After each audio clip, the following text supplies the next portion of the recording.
I do not mind when people disagree with me, but I do mind when they try to disagree and agree at the same time. He said, I can see that we do doublespeak, trying to stand on both sides of the line and often feign ignorance until called out. I find myself doing it. I fully understand that as a Mormon, I am dishonest if I try to make our doctrine sound the same as yours so that we can get along with it. They are different, and I know that. By definition, our church proclaims that yours is wrong. We send out missionaries to say other churches are wrong. Come be baptized here instead. I love this guy, because he's honest. It's like, hey, if you believe, you have a worldview, and you want to defend it, more power to you. But don't try to say, oh, we're the same, because I always tell them, I said, well, so when you come to my door, and I'm on their do not call list now, I think. But when they come to my door, one day they came in, we talked for 90 minutes. We had a nice chat. It was really very nice back and forth.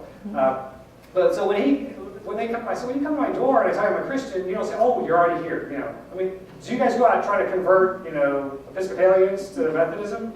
Probably not. If you do, then you get a gold star from chat. But if you're in a Christian denomination, we don't go try to convert you. You're like, hey, you're in the club. That's great. So this I appreciate. That he conceded that now he doesn't speak for the whole church, but this is a very honest man.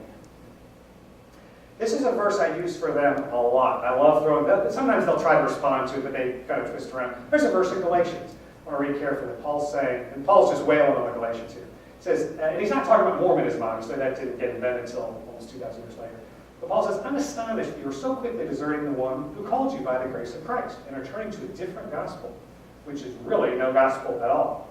Evidently, some people are throwing you into confusion and are trying to pervert the gospel of Christ. Key part.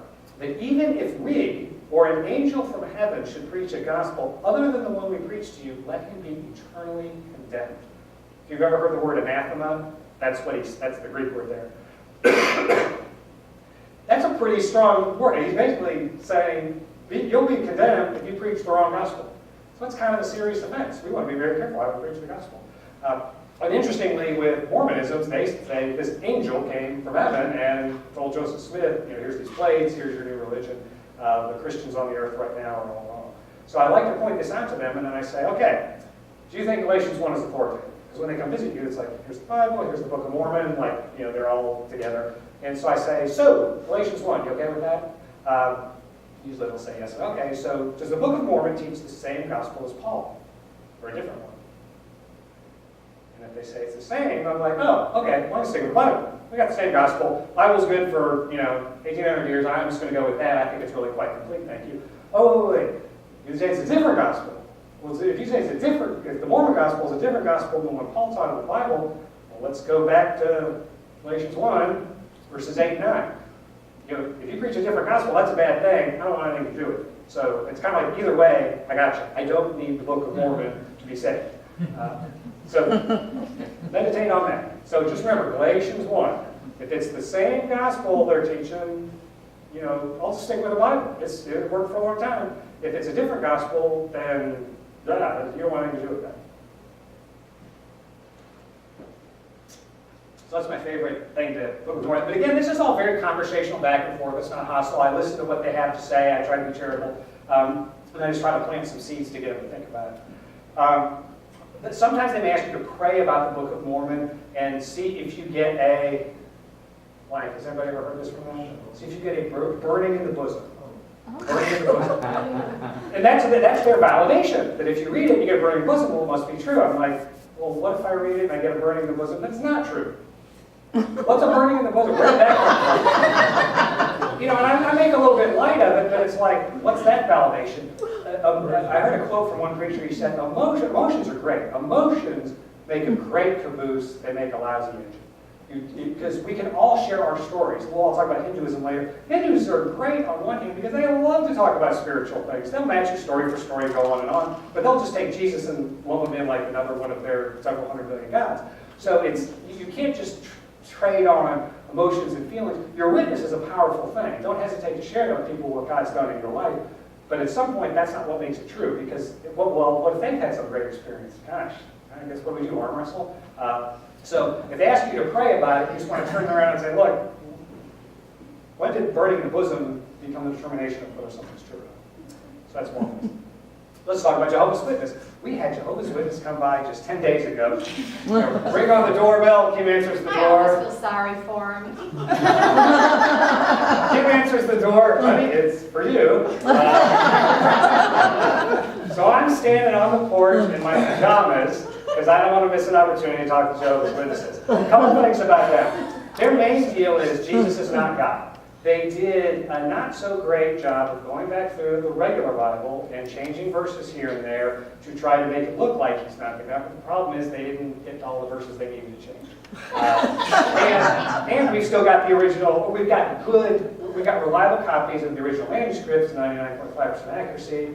The items they've changed are not disputed at all. So we know, I mean, if you know how to talk to them, you can point this out. So I point out, and I'll show you the verse in a second, one of the main verses from John 1 where it says, Jesus is God, they put in the letter A. Jesus is a God. It's like, oh gosh, that was clever. We can go back to the original and that letter's not there. Another thing I use with them, and this is really just to plant a seed, I know the Jehovah's Witnesses are not allowed to take anything from them. Because we had something come in a previous house once, and I just got an article that week, and I'm like, oh, would you like to read this? And they're like, and I was like, why not? Why can't you take it? And so finally they took it, read it, and left it on the porch. I don't know what, I just pray for them. I make light of a little bit, but trust me, I treat these people with respect. I care about them. I want God to reach them. I want to do what I can when I encounter them to help lead them to the truth. But it just becomes humorous sometimes when you see how it plays out. But they're not allowed to take materials from you. And instead of just coming out and saying, well, that's because you're in a cult. Cults don't let you take materials from other religions. I just turn it around and say, well, really? Because in Christianity, in Acts 17:11, it says, now the Bereans were more noble than the Thessalonians because they examined the scriptures every day to see if what Paul said was true. The Bible applauds reasoning. I love these down atheists too, when they say, oh, it's blind faith. I'm like, no, the Bible applauds the use of reason. You get a big pat on the back when you use reason, when you go to the Bible to see if other claims are true, even if it's Paul talking. Go to the Bible. Is what Paul said true? And then Thessalonians says, test everything. Hold on to the good. So I tell them, it's like, really? Because my religion, I'm making sure they know we're different. I said, in my religion, we're encouraged to look at other things. We just test them in light of the Bible. And then if they're true, great. If they're not, well, then we discard those. So what I'm trying to do, though, is plant a seed. And when they walk away, it's like, wait, if I got the real deal here, if I've got the one true religion, why would I worry about it standing up to scrutiny, if other religions are out there? So again, maybe I should go directly at it and say, if you're in a cult, you should get out. But, I got one of those stories later. But again, they are works-based. They think they're earning their salvation by knocking on your door and sharing that with you, among other things.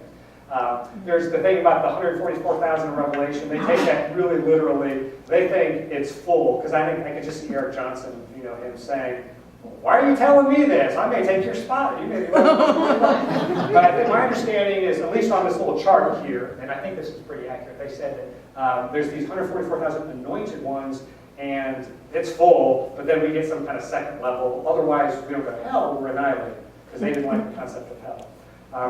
But they also have some other translation issues. They don't want to say Jesus is God. So one of the most famous passages in John where Jesus says, I am. If you know your Old Testament, what did God say to Moses? What's my name? I am. How did the Jehovah's Witnesses translate that? Instead of I am, Jesus is saying, I have been.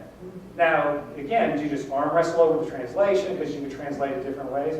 Well, unfortunately for the Jehovah's Witnesses, that same Greek words for I am were used here, and here, and here, and here, and here, and they all say I am in their translation. But in that one spot where they wanted it to say something different, they changed it to I have been.